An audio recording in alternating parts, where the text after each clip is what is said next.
Welcome to Share, a podcast production of Amethyst Recovery Centers. I'm your host, Kabir Singh. We like to remind our listeners at the top of each episode that addiction is treatable and recovery is possible. If you or a loved one needs help with substance use disorder, call Amethyst today at 855-80-SOBER or visit us online at amethystrecoverycenters.com. The whole world, and certainly the entertainment world, was shocked in May of 1996 when Bradley Nowell, singer of the band Sublime, suddenly died of a drug overdose at the height of the band's success. Our guest today, Todd Z-Man Zalkins, was a close friend of Nowell's. In the years after Nowell's death, Zalkins went spiraling into his own addictions. Luckily, he's now in recovery and the founder and CEO of Four Keys Incorporated, an integrative enterprise that encompasses four major aspects of recovery: interventions, treatment recommendation, private counseling, public speaking, and education. He's the author of Dying to Triplicate and the subject of a documentary film, The Long Way Back, the story of Todd Z-Man Zalkins. We're grateful to have him on the show. Todd, welcome to Share. Good morning, Kabir. Thank you so much for having me. It's a pleasure. Of course. So totally relate. I was, friends with the bouncer around the corner at the dive, and he would like sneak me in the side door, and totally relatable. You're friends with everyone in Sublime, certainly Bradley himself, although you weren't in Sublime, as a performer, you spent a ton of time with them and lived the sort of rock star life from my understanding. To tell us a little bit about those days. Oh, geez, we could take up the whole hour by doing that, but I'll do a nutshell version. I'm born and raised here in Long Beach, and so we all ran together, and music was a real important staple in our little community, and that consisted of a lot of like backyard parties and just the associated mayhem and insanity which came in growing up in our little beach community. And we had a slew of talented musicians. I just happened to be friends with the guys in Sublime who, when they started, we had no idea that they were going to grow to international success. But this is just a tight knit group of people, and I love the guys very much. We had a lot of fun, and there's also a lot of heartache too. So it didn't. I don't know if it started out that way. I made a little joke when we opened up here. Shed light on. I was friends with a bouncer around the corner, and he'd get me. And definitely not the same thing as knowing a lead role in an internationally known performing group, a musical group, so rock group. So what did it start? What did it look like in the beginning? I mean, and then I guess what happened Well, for me personally, or just my relationship with the band? Just overall for you personally, and then your relationship with the band. I mean, it's likely, as you're a person in recovery. I'm a person in recovery. It doesn't always. It might start out really good, great. I mean, we drink, we use. The performances are still going well. Yeah, and then they don't. Yeah, I totally get that. Well, most of us who are in recovery certainly know that this disease is progressive in nature, and mine certainly progressed to a place of desperation that I could not possibly measure. But in the beginning, things were a lot of fun, and I liked to drink and use with people who did not have many limitations, and I had that with those guys. We were absolutely crazy, and if it wasn't bolted down, we took it. And if you had a girlfriend in the club or the bar, we were taking her with us, and we're going to party with them. And the whole just insanity of just anything goes. And I kind of like that approach to my drinking and using, where my quote unquote normal non-alcoholic friends would be like, God, why do you do the things you do? And my answer was always just, I don't know. It's just who I am. And so I gravitated to the more insane crowd, but I also kind of had a double life because I had a string of some relatively successful businesses along the way too. So I was one who was making money before those guys made money, and they Right. ended up making a lot more money than me. Yeah, that's usually how it's started. It's interesting as you explain the sort of runway that took place there. It's the theme is generally similar, right? It was fun at the beginning, then things sort of went awry or went wrong, and then I sort of no longer had choice in the matter, and then the whole thing turned its back on me. And it sounds like for in your particular case, it's likely that your experience helps you today. With certainly at Four Keys, these interventions, are you doing them? Are you part? Is there a group that does intervention? Are you an interventionist? Yeah, I've been a family crisis interventionist for more than 10 years now, and I've traveled throughout the United States working with families in crisis who have loved ones suffering with addiction and co-occurring mental disorders. So I've gone as far as Canada and done a lot of work in New York, even though I'm based in Southern California. But I was also trained appropriately. A lot of people, I think, like to say they're an interventionist, but I think that a lot of people don't know what they're doing. No disrespect, but I was trained by a well versed master interventionist who taught me the right way of managing a crisis. But it was going to take me a long time to get in that role. If you ever told me I was going to be that guy, I would have said you're crazy because, first and foremost, when I'm active in my disease, when I'm active in the disease of drug addiction and alcoholism, so long as things are working for me, quote unquote, working for me, meaning I'm getting the effect, I don't have major consequences, I'm not in jail, no one's intervening on me. And so there's no problem whatsoever. And even though people knew there was a problem with me, I was certainly not ready to get any help. It took very, very desperate measures for me personally, with a heart that was starting to fail, being delusional, starting to see things back in 2007 that weren't there. But it really all changed officially in 1990 when I was prescribed my first prescription opioid. I was always a intermittent drinker. When I drank hard, and I always drank hard with cocaine. But you threw in the pills, and that kickstarted something that lasted for almost 17 years, and it graduated from Vicodin to Norco to OxyContin, which completely destroyed my little world. And then I was also completely hellaciously addicted to fentanyl sticks, and so it got very, very bad and very dark. Yeah. So 1990, something happens to you. By way of prescriptions. It's likely there's listeners out there right now that know either people or they are themselves that have this very same. Lot of young people get started sports injuries and the like, and they get put on pain pills. So not an unknown pathway to what you arrive at the end. Fentanyl, very, very deadly. I was reading an article in the Washington Post today that the last 12 months that the toll was, I think, like 88,000 deaths, in great portions to attributed to fentanyl. So I'm glad you're here. I'm glad we're both here. Which leads me, what you described, consequences, things getting worse, leads me into my next question. Kind of, getting back to Noel, and so he dies from an overdose, but you don't stop.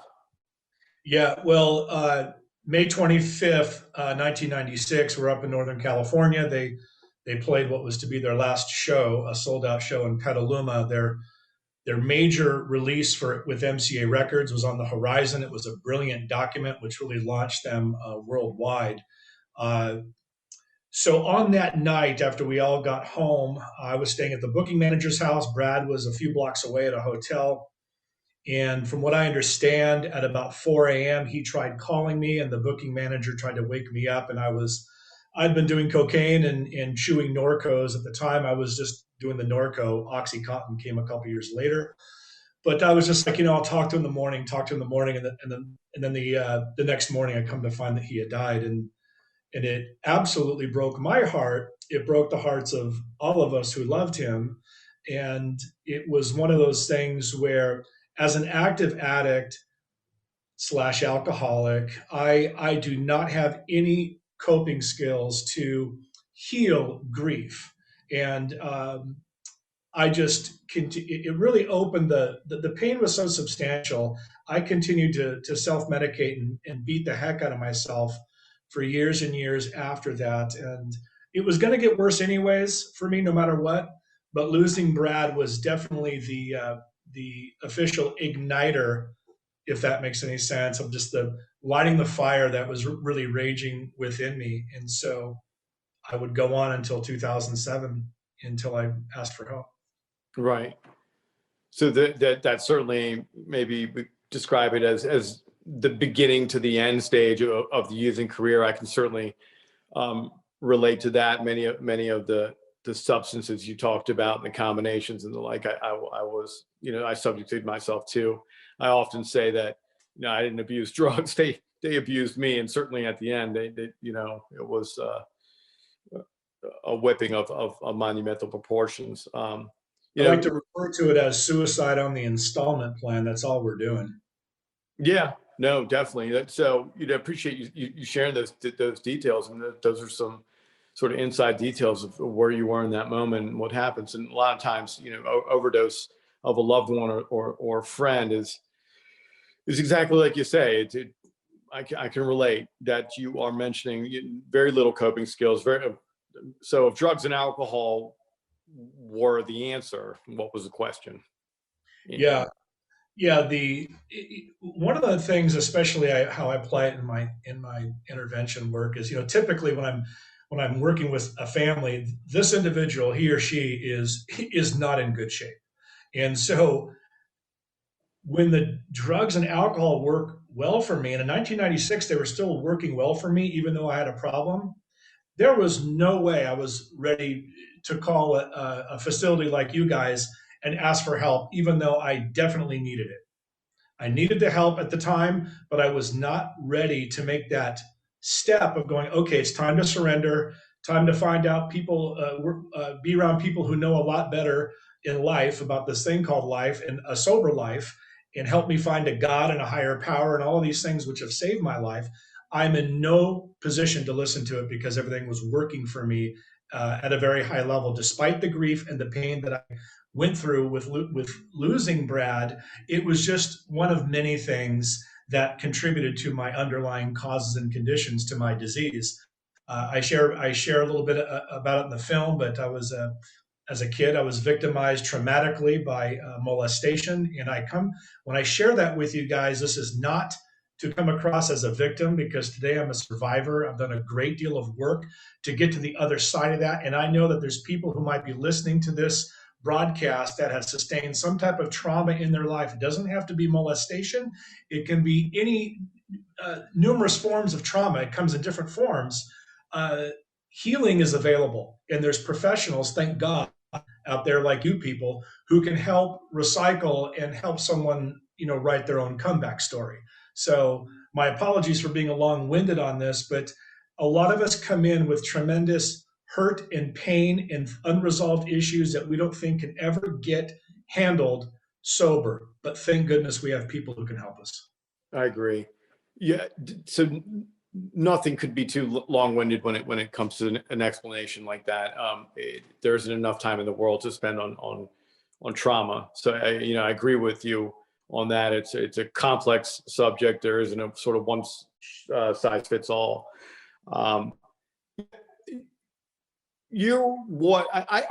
me, I guess, go ahead and put on myself. I remember at the end of the road in 2009, here in Maryland, ended up at that particular time, there was no Affordable Health Care Act and the like. And I think there was, $3,800 left in my account, like all together as an aggregate.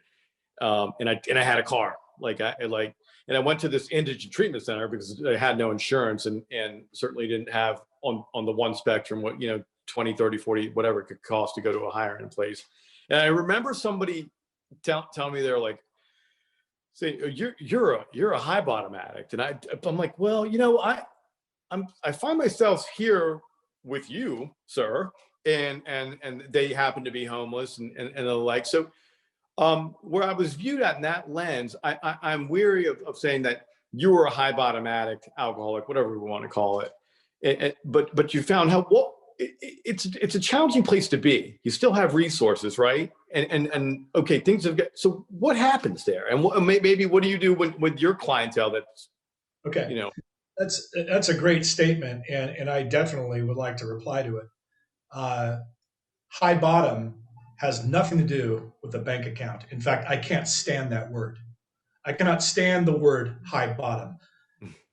We come into this thing dying of alcoholism, or now we're calling it, of course, substance use disorder, whatever you want to phrase it as. Inside, we are dying.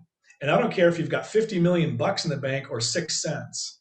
The disease is the same, despite however wealthy or not wealthy a family might be. Um, I do not like that term high bottom. And when I hear it in a meeting, I'm going to say this, and I stand by this.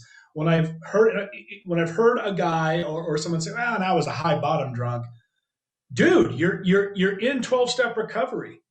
To me, what that's saying, Kabir, is that it is an arrogant form of trying to separate me from you, because the most important thing that I want to attach to is something greater, and that greater thing is called the we. I am no better or worse. And just because, and by the way, I may have had a few bucks when I came into this thing, all that was going away. I was destroying everything around me. So the high bottom thing, I think, and I'm actually sorry that you had to go through that on your own and hear that. The truth is, you were dying of this disease, and money or no money, people can get well. Although I will say this, it does help if you do have some resources to go to a nice facility. I wish it was available to everyone. It breaks my heart. It kills me inside when I'm working with the family who can barely afford an intervention. I've given them half off the intervention fee, and there's like next to no money to pay for treatment, and I have to scramble and either look for a scholarship or any type of favor I can burn, because I've admitted a lot of people. And we get favors around here because we're in the caring and saving life business. And so that's always a tough thing for me. But when it comes to high bottom, I can tell you that my bottom was indescribable with respect to the level of desperation, the desperation I could not possibly measure. I'm going to fill you in a little bit on where I was at for the last few years of what I was doing. I Please. was taking 16 to 18, 80 milligram Oxycontins a day, 2 to 3, 800 microgram fentanyl sticks a day, 10 to 12 Norcos on top of that, snorting cocaine at least 4 to 5 days a week, drinking 4 to 5 days a week. And I completely lost my mind. And I share that because it's the advancement, how far this thing had progressed for me. If I took a fifth of that intake today, I would die of heart failure and overdose right on my office floor. And so my detox was sinister. It took forever to feel good in my own skin. And I just want to impress to anyone who's listening that I assure you that if a fool like me can have a happy and decent life in recovery, you can as well. And the physician who treated me said that it was the worst detox he'd ever seen, and he's detoxed more than 20,000 patients. And there's no cool factor there. I'm not cool. I was just really sick. Does that make sense? Yeah, it makes complete sense, and I appreciate you putting that into perspective, because it's certainly not something to be glamorized. I can understand it very well. Um, so a lot of partying. I mean, it could be said that much of it was fun. You rewind back to the beginning days of the band that we talked about when we opened up. Now that you're sober, you're clean. I mean, what do you do for fun? Man, that's a great question. I actually thought when I came in I'd never have fun again, because the things that I interpreted as fun, first off, are no longer fun anymore. Life, like it talks about in our big book, is taking on a whole new meaning for me. Um, what do I do in life, or how do I have fun? I can get the simple pleasures out of taking a walk, taking an ocean swim, surfing with my friends. I get a great deal of joy attending recovery meetings and helping the new man who's still sick. Uh, I'm a much quieter, calmer person these days. I haven't done outrageous acts of insane behavior in a really long time. And so life is not always fun. Life is life. And I've had, in fact, I'll share with you guys, I'm a little bit emotionally hungover today because I was visiting a dear friend of mine who I had intervened on his son a few years ago. He had a year sober, went back out, and we got him back into treatment. He was admitted into the hospital for COVID, and the advanced COVID took his life yesterday at 25 years old. And I'm just broken over it, man. I'm freaking broken over it because this kid, he wanted another shot. He knew that sobriety worked if he worked the program. And so, you know what? We get to care about people as human beings again. We're so selfish and self-centered in the disease. We only care about ourselves. And as sober people working a decent program, we have people back into our lives for one, but we're able to love and to care about one another as people. And that's a big deal. So, what do I have fun with in life? I have a lot of days that I have just very average days, but you know what? The joy of waking up to the coffee maker in the morning without an alarm having shaking me out of bed and dreading the day because I'm sick is a freaking lottery win for a guy like me on a daily basis. You know? I could agree with everything you said. There is a newfound freedom in recovery that is really, you and I, sitting here now with many years, clean behind us. It's very easy for you and I to talk and see this. There's a sense of freedom, a joy that it's unlike anything that we experienced before. When we're bound and we're in the throes of addiction, and to come through on the other side, it's so clear. It's like hindsight in life, and we have the perspective of that. For the listener, there's a lot of people I see these days, especially at some of our Amethyst recovery centers, a subset of what guys at our age. We'll go ahead and call them kids. I mean, you mentioned your friend's child, and the disease has already chewed them up and spit them out, and they're like 21. I mean, I didn't get to go to Vegas yet. I didn't get to turn it up and do this. What do we say to the young person like that? That's a great question. I deal with that all the time because I do a lot of continuing care work with families if I've bonded with one of my intervention clients. So the most important thing, it starts from my perspective, is life is of course going to be different, and it's also going to be better. But for people who are new in recovery, if you think that nothing's ever going to be fun again or cool, I completely disagree, especially, and for the young people who are listening at this at some point in time, there are rocking and rolling new people in recovery who are just killing life. They're just not killing themselves. They're going to meetings, they're sponsoring other people, they're doing sober stuff with their friends, they're active, they're taking care of their body, mind, and spirit, and they're so happy. I love seeing someone recover. We all do. You work in this field, Kabir, and it's a wonderful thing to see someone get those little lights internally turned back on. So for new people who might be listening, who are confused, confusion is part of this. And the great thing about recovery is you don't have to write anything. You just have to show up. Show up and say, you know what, these guys know, I don't, I'm going to follow. And watch your life get bigger and better. Yeah, bring that. They told me that when I first got here. Bring the body and the mind will follow. I'm a firm believer in that. If I can't do both at the same time, sort of bringing myself into the rooms of recovery, continuing care, linking up with guys like you. If you're females out there, females that are strong, positive roles, either in the rooms or whatever, that there are multiple pathways to recovery. I know we have a strong emphasis here at this particular time on 12-step fellowship, but there are other pathways to recovery. There's people that take a church-based or faith-based approach. There's other aspects of groups like, smart recovery, celebrate recovery, things like that. So I want to say one more thing, if you don't mind, because it's all about the new person for sure. Yeah. And that is, I was the most, we're all anarchists. I've not met one fellow recovering person who does not manage their own life. And look what our management skills, look where it led us to. It almost killed us, right? letting go of the ideas that we think we possess about what is right or wrong. You just got to set it aside.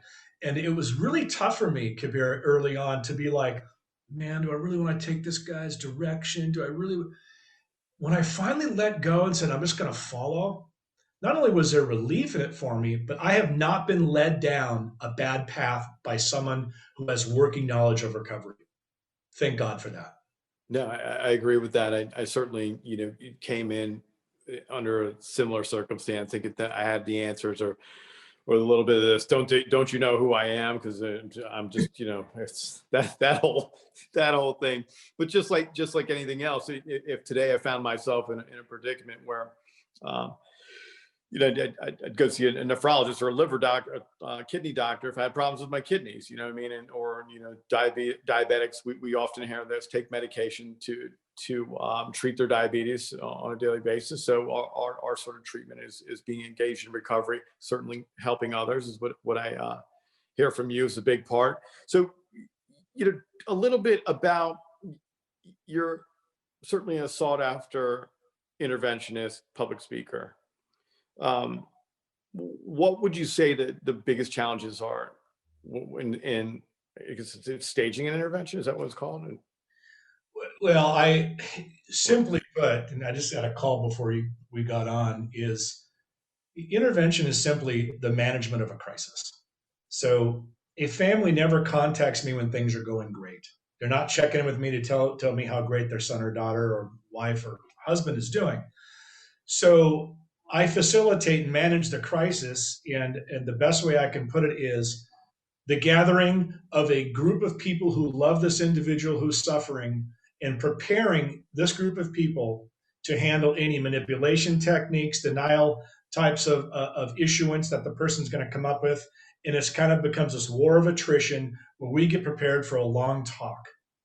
And generally speaking, we're 90% or better successful in getting the person to at least accept help. But my favorite part of intervention work, of course, is getting the person who's suffering the help that he or she needs. Equally important for me is to see the family exhale and get relief. That this person that they love is going to be safe tonight. There's not a needle going in their arm tonight, or they're not in some bad hotel or some alleyway dying of this disease because they're in good care, such as a place as your facility. Uh, that I love. I love that part of a parent weeping, hugging their loved one, going, "Oh my God, I'm so glad you're going to try."